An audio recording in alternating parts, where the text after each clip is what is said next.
నా పేరు పరిదల వెంకటేష్. నేను 3వ వార్డులో ఇండిపెండెంట్ అభ్యర్థిగా నిలబడడం జరుగుతూ ఉన్నది. నా గుర్తు వచ్చేసి ఉంగరం గుర్తు. అయితే ఇప్పుడు రానున్న సూర్యాపేట మున్సిపాలిటీ ఎన్నికల్లో చాలామంది ఆశావాహులు పార్టీల నుంచి టికెట్ రాక రెబల్స్గా నిలబడుతున్న విషయం అందరికీ తెలిసిన విషయమే. అందులో భాగంగానే నేను కాంగ్రెస్ పార్టీ నుంచి టికెట్ కోరడం జరిగింది. రాని పక్షంలో నేను సొంత నిర్ణయం తీసుకోవాలనుకున్నా. దానిలో భాగంగానే నేను ఇండిపెండెంట్ చేయడం జరుగుతుంది. ఈరోజు 3వ వార్డు సభ్యులు, 3వ వార్డు గ్రామ ప్రజానికి అందరూ సంపూర్ణ మద్దతుతోటి ఈరోజు భారీ ర్యాలీ నిర్వహించడం జరిగింది.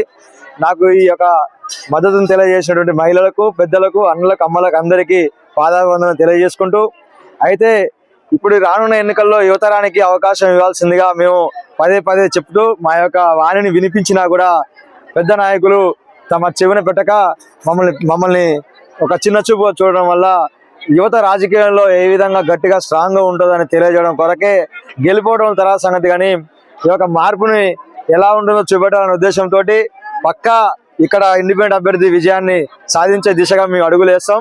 నేను గెలిచి విజయకేతనం ఎగిరేయడానికి సమస్త ప్రజానీక మద్దతుని కూడగట్టుకుంటూ ఎస్సీ, ఎస్టీ, బీసీ, మైనారిటీ అనేక వర్గాల మద్దతుని కోరుకుంటూ తమ వద్దకు గడప గడపకు వెళ్ళి తమ ఆశీస్సులు కోరుకుంటూ మీ పరిదల వెంకటేష్ మీ ముందున్నాడు. వస్తే మన వార్డులో పెళ్లి అయ్యే యొక్క స్త్రీలకు 16,000 రూపాయలు నా సొంత నిధులతోటి పెళ్లి కూతురికి 16,000 రూపాయలు పెళ్లి ఆ యొక్క మండపం మీదనే ఇచ్చేటువంటి కార్యక్రమాన్ని నా సొంతంగా నిర్ణయం చేసుకున్నా. అదేవిధంగా పుట్టినటువంటి ఆడబిడ్డకు 5,000 రూపాయలు ప్రభుత్వం నుంచి వచ్చే 16,000, 18,000 కాకుండా సొంతంగా నా యొక్క సొంత ఖర్చులతోటి పుట్టిన ఆడబిడ్డకు 5,000 రూపాయలు ఇవ్వాలనే ఆలోచనతోటి నా మేనిఫెస్టోలో పెట్టడం జరిగింది. అదేవిధంగా టీఆర్ఎస్ ప్రభుత్వంలో ఇందిరమ్మ డబుల్ బెడ్రూమ్లో ఎవరికి రాలేదు, ఒక్కటి కూడా రాలేదు బీగూడెంలో 3వ వార్డులో.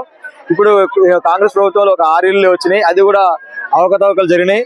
అయితే నేనున్నటువంటి 5 సంవత్సరాల పీరియడ్లో సంవత్సరానికి 30 ఇళ్ళ ప్రకారం 150 ఇళ్ళు తీసుకొచ్చి కొండలరాయని కూడా బీబీగూడెం తండాలకు అందరికీ సమన్వయం చేస్తానని, అదేవిధంగా వింతంతువులకు కావచ్చు, పింఛన్దారులకు కావచ్చు, రాని వాళ్లకు నేను నా సొంతంగా 1,000 రూపాయలు ఇచ్చి వాళ్ళకి వచ్చేదానికి నేను కష్టపడతానని, అదేవిధంగా సొంతంగా ఇల్లు కట్టుకునే వాళ్ళకు నేను పర్మిషన్ కోసం నేనే దగ్గరుండి దాని సమస్య పరిష్కరిస్తానని, మున్సిపాలిటీ ఎటువంటి సమస్య వచ్చినా కూడా మీ ప్రతినిధిగా, మీ యొక్క అన్నగా, తమ్ముడిగా నేను ముందెళ్ళిపోతానని కోరుకుంటూ, నా ఉంగరం గుర్తు మీద మీ అమూల్యమైన ఓటు వేసి అత్యధిక మేరతో గెలిపించాలని కోరుకుంటూ మీ పరిదల వెంకటేష్.